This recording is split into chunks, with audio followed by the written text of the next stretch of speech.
Hi friends, ఈరోజు జితో ప్లేస్లో అమ్మడానికి తీసుకొచ్చినాను. ఇది 2022 మోడల్, డిసెంబర్ మ్యానుఫ్యాక్చరింగ్. ఇది టీఆర్ నెంబర్ పైన ఉంది, ఇంకా రిజిస్ట్రేషన్ కాదు. 15,000 తిరిగినాయి, అన్ని షోరూమ్తో వచ్చిన టైర్లే ఉన్నాయి. దీనికి ఇన్సూరెన్స్ లేదు, ఫిట్నెస్ 2 years వస్తుంది, ట్యాక్సీ ఓకే ఉంది. దీని ధర 360 చెప్తున్నాం. వస్తే బండి దగ్గరికి వచ్చి బండి చూసి మాట్లాడవచ్చు. ఇది తక్కువ ధరలో ఉంది, 2020 మోడల్.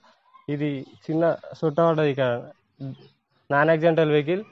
ఇది ట్యాక్సీ ఓకే ఉంది, ఫిట్నెస్ 2 years వస్తుంది, ఇన్సూరెన్స్ లేదు. దీని ధర 260 చెప్తున్నాం. వస్తే బండి దగ్గరకు వచ్చి బండి చూసి మాట్లాడవచ్చు. వీటి లొకేషన్ వచ్చేసి యాదాద్రి, భువనగిరి, ఆలేరు, తెలంగాణ, బహదూర్పేట్.